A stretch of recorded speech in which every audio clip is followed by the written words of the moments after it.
So, everybody seems to be picking up where they left off on the last video, doing the same culture and whatnot, so I decided to be obstinate and not do that.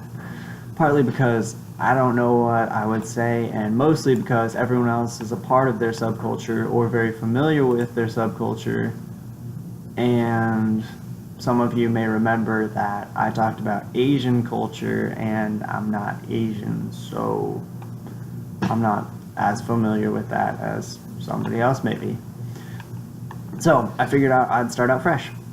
So in this presentation, I will be talking about the Mormon culture, LDS culture, whatever you want to call it, culture. And I will be covering power distance between people, individualism versus collectivism, and how interdependent we are. And finally get to masculinity versus femininity, because I think that the beliefs of the LDS Church are more traditionalistic, and that tends to clash with feminist movements and other things. So to start off about power distance, the church, in the church, there's a hierarchy. You have to start out with the wards, which are a couple blocks. It's very geographical. And there's a bishop over the ward. Multiple wards make up a stake. There's a stake president. Multiple stakes make up a branch. There's a branch president. And then it keeps going like that until you get to the president of the whole church, which is at the top of pretty much 15 individuals, which are over 70 more individuals, which are over the 70 zones that I guess they split the world up into. I'm not exactly sure what those are. But I'm going through all of this pretty much just to say that even though there's a very cut and dry hierarchy off of geographical locations, it's not anything that's like holier than thou. We don't have somebody who's just like in super good standings with Jesus, or somebody who's like in terrible standing with Jesus because they don't have some super big calling or whatever. Everybody's regarded as an individual and respected as an individual and is to be treated as an individual, and everybody gets kind of the same respect, and everybody should be treated kindly, and you don't like give super big presents or anything to the higher ups. It's not like that. They're just there to keep organization and structure, kind of like your boss, except they don't get paid.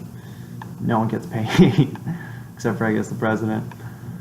All right, so that brings me to the next point, which is individualism versus collectivism. The LDS Church teaches that you're supposed to be self-sufficient, have food storage, savings plan, and be ready to take care of yourself and others in disastrous situations. And right after that, they come up with a safety net, which is where you have ministers that come in.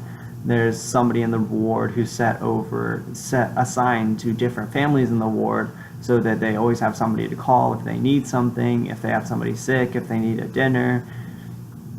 And then the ward has a group of people who are usually called to move on to do service. If somebody needs their yard cleaned up, we're also very highly affiliated with the Scouts program, and you need a lot of service hours for the Scouts program. So, I mean, you need your yard cleaned, and hey, the Scouts have a Wednesday night activity. Everything works out. So it's kind of paradoxical in a sense when you teach people to be individualistic, and then you also tell them that you don't actually have to be individualistic, we'll take care of you. But it makes a little bit more sense when you live it out. So on to masculinity versus femininity. The church actually has something called the Family Proclamation, which is where they outline that families have a man who basically takes care of the whole. He's in charge of like making money for the household, providing and protecting the family, and that's pretty much it. The man's role in the house, the traditionalistic role, how it used to be. And then they go on to the woman's role in the household, which is to care for the children, to nurture them, to make sure that they're well fed and smart and they learn the lessons they need to learn, and that they have somebody who they know that cares about them and is always there for them and their ups and downs, and somebody they can really develop a bond with, because the dad's obviously has to be at work and stuff. So basically just traditionalistic roles of both the mother and the father.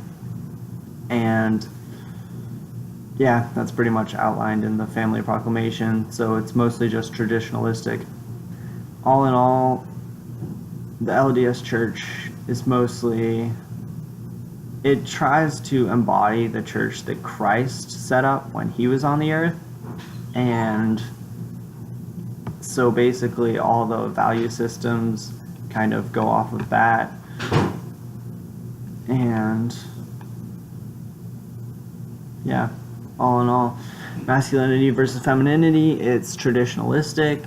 When you have individualism versus collectivism, there's a little bit of both, because you have everyone's treated as an individual, and you're supposed to take care of yourself as an individual, but also collectively you have the ward to take care of you because you're part of a bigger group, as well as the power distance. There is a hierarchy set up, but it doesn't really affect power as much, because, I mean,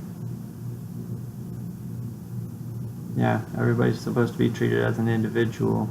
So if you're not treating each other as an individual and you're treating somebody better than other people, then it's not how it's supposed to be. So I guess it could work the other way, but it's not supposed to work that way. Yeah.